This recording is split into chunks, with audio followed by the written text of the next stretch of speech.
Good afternoon, students, and welcome to our ICT 9 Quarter 4 Week 1 lesson. This is Aljibrian, your ICT 9 subject teacher. So for this week, we will be talking about general safety tips and reminders.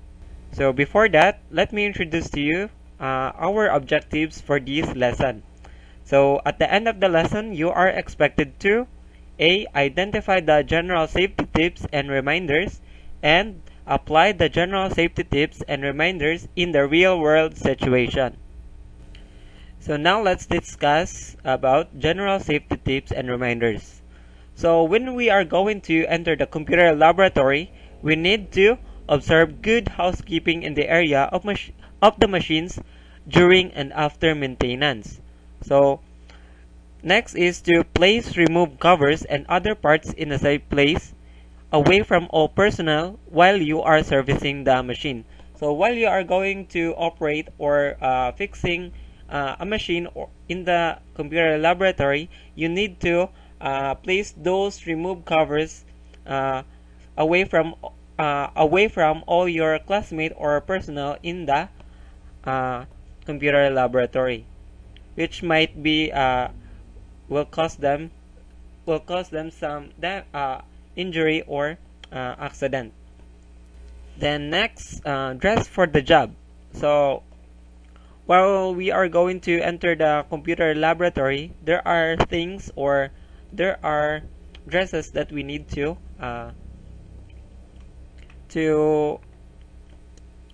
observe. So first is to keep your tool case away from walk areas so that other people will not trip over it. Then second is do not wear loose clothing that can be trapped in the moving parts of the machine. So ensure that your sleeves are fastened or rolled up above your elbows. So if your hair is long, use hairnet or hair cap because these may also lead to accidents or injuries to our co-students or peers. Then also insert the ends of your necktie or scarf inside clothing or fasten it with a non-conductive clip, so approximately 3 inches from the end. And do not wear jewelry, chains, metal frame eyeglasses, or metal fasteners because we need to remember that metal objects are good conductors. So when we have physical contact with these metals and the electricity, it might cause us electrocution, which will lead to accidents or injury. So after service, reinstall all safety shields, guards, labels, and ground wires. So replace any safety device that is worn out or defective. So after you are going to operate in the computer laboratory, you need to place all the safety shields, guards, labels, and ground wires to where you put it or to where you have taken it. And then replace if there are things or equipment that is worn out or defective. And then finally, reinstall all covers correctly before returning the unit to the customers.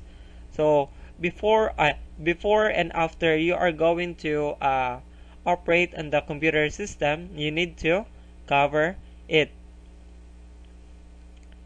before returning it to the computer laboratory or to the owner of the computer system.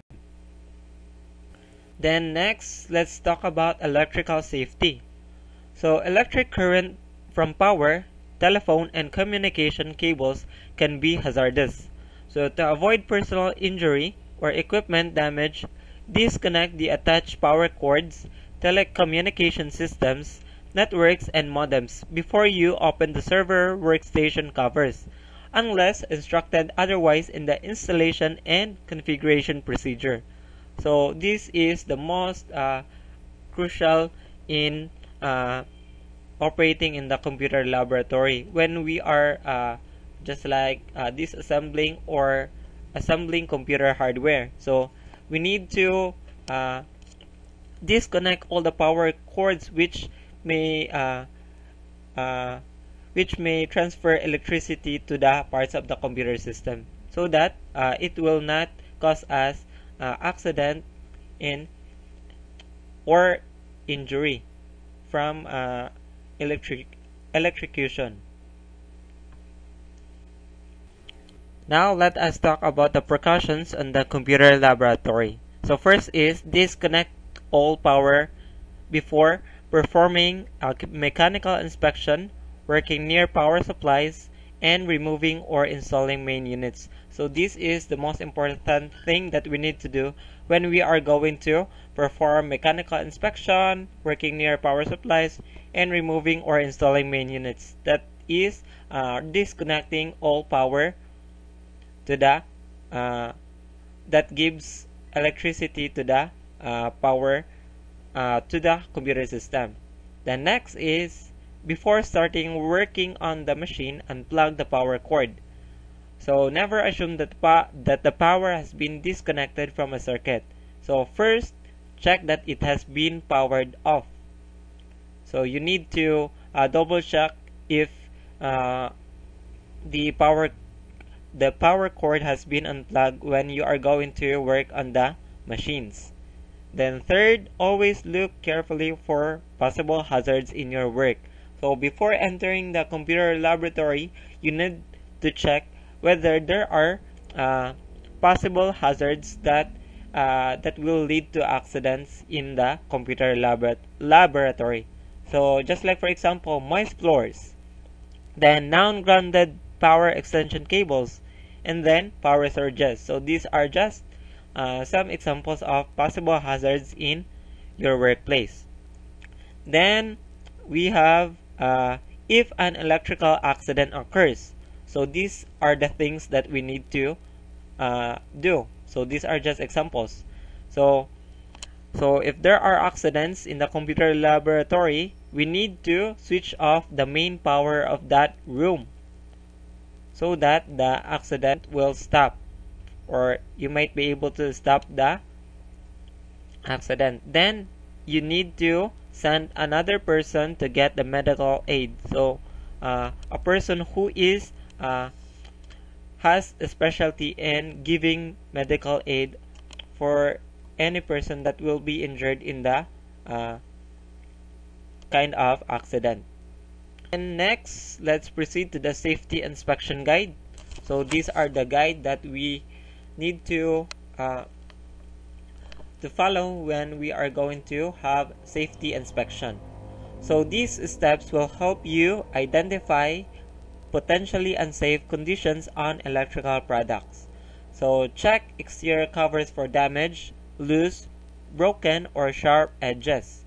The next, power off computer, and then disconnect the power cords. Then also the power cord should be the appropriate type. Then next, insulation on the power cord must not be frayed or worn out or damaged. Then remove the cover.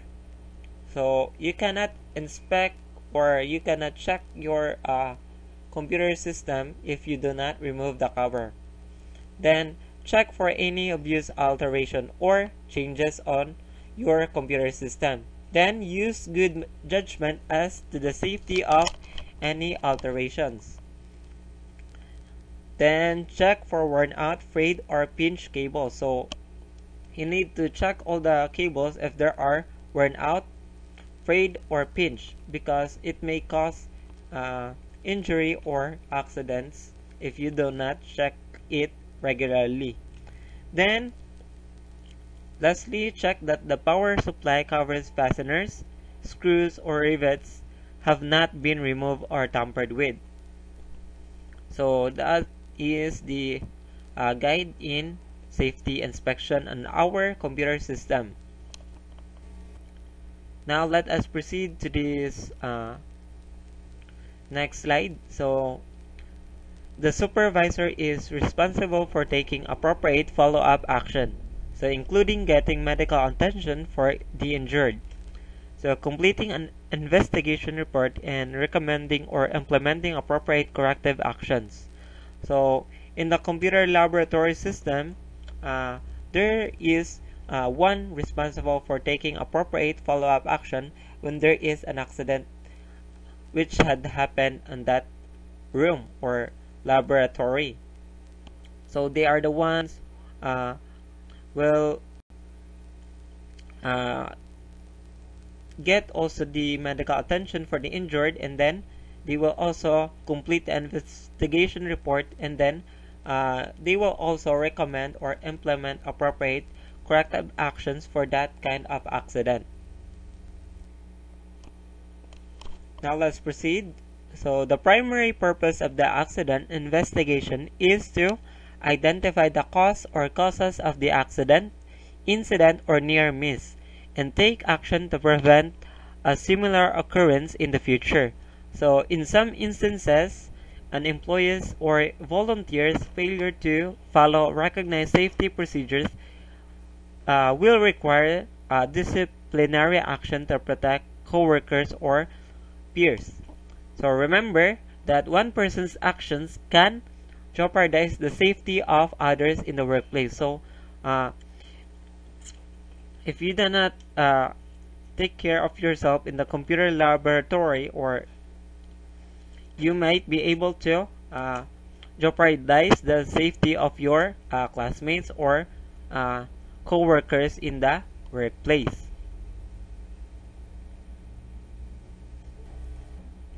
Okay, now let's proceed to accident reporting policy and procedure. So there must be a process put in place to report accidents, incidents, or near misses for immediate action and to help track causes. So the organization needs to identify what needs to be reported, to whom it is to be reported, and how to report it. Then put this process into a written procedure. So we have here an example of accident reporting policy. So for example, any accident, incident, or near miss, no matter how slight the injury or damage, must be reported to the department supervisor immediately for appropriate action. So this is the sample. So the sample has approved by chairman and date. So it also has this purpose, which is complies with legislation, ensure the necessary action to prevent any recurrence, and to enable the organization to maintain proper records. Then second is scope, which is the accident, incident, or near miss, the employee, volunteer, then anyone on site or involved in the organization and sponsored activities. Then definition of terms. Then also we have accident reporting, which is the timeline, to whom and how. Then the OSH, then absence resulting an accident, which is who to report to and return to work. Then accident investigation, who investigates, what to do with resulting recommendations. Then forms, names, and where to find them. Then 8, reportable diseases, which are the communicable diseases listed where. So these are the communicable diseases that we might be able to encounter in the computer laboratory. Then now let's talk about accident investigation procedures. So the senior staff member available at the accident scene or the first member notified should complete the appropriate investigation reporting form. So accident, incident, or near miss. So the completed form should be given to the organization safety committee, which will forward a copy of the report to the safety coordinator for review. So when an employee or volunteer is injured in the computer laboratory, we need to get the person professional medical attention. So we will have to give him or her first aid. Then second, we need to protect others. So while the accident is happening, we need also to protect our peers, our classmates.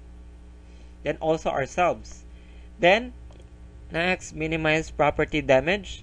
When there is an accident in the computer laboratory, we also need to protect the property that is in that computer laboratory for us to minimize the property damage. Then also stabilize the situation. We also need to do this stabilizing or stopping the situation from getting worse. And then lastly, conduct an investigation. So after the accident, we need to have an investigation for that kind of accident which had happened. So what is the cause, who is the cause, and when did it happen? And now let's proceed to the general guidelines for investigating accidents. So these are the general guidelines which we can use in investigating accidents in our computer laboratory. So first is to go into the scene of the accident while the facts are fresh. Then inspect and record any changes, physical characteristics, or conditions of the accident site, because you might be able to get some clues on how the accident happened. Then preserve any physical evidence such as potentially defective equipment. So these are also examples which might be able to have a clue or a knowledge on how the accident had happened. Then also take photos to help preserve the scene, like puddles on the floor, overturned storage shelves, and spilled contents. Then talk to the injured person if possible, so you can be able to get an information how did the accident happen, or what it caused, who caused that accident. Then also talk to the eyewitnesses, so you can also investigate these eyewitnesses in that kind of accident. Then ask simple open-ended questions, so one question at a time, and attempt to have events related chronologically to ensure thorough coverage. Then lastly, distinguish a person's actual knowledge from hearsay. So do not base on just hearsay, but on person's actual knowledge. Then ask when, where, who, how, and what was said or done after the accident. Then avoid opinions, judgments, or conclusions, and be as objective as possible. So avoid commenting on the information gathered except to confirm your understanding or to clarify. Then stress getting the facts. Do not comment on liability or fault during the investigation. Then listen for clues in the conversation around you. Unsolicited comments often have merit. Then review and finalize any notes immediately upon completion of your inspection and any interview or other communication with those involved. And fill out appropriate accident, incident, or near-miss form, giving an accurate account of the facts. So these are the facts that had happened in that kind of accident, incident, or near-miss.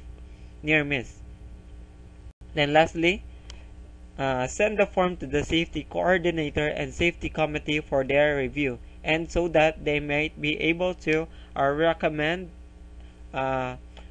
things which are needed to do next time or in the future to avoid any accidents. Okay, now let's proceed to the accident reports form. So these are forms that are used to give specific details with regards to the accidents happened in the laboratory during experiments. So accident reports contains the following details. So first is name of the person injured, then date and time of the accident, then type of injury, first aid given, then action taken to prevent further accident. So these are the following uh, which are contained in the accident reports. And that ends our topic for this week. So thank you for listening, and may God bless you in your activities. So if you want to view this video again, you can access this on at GAITF LCMS platform at www.lcms.gaitf.com.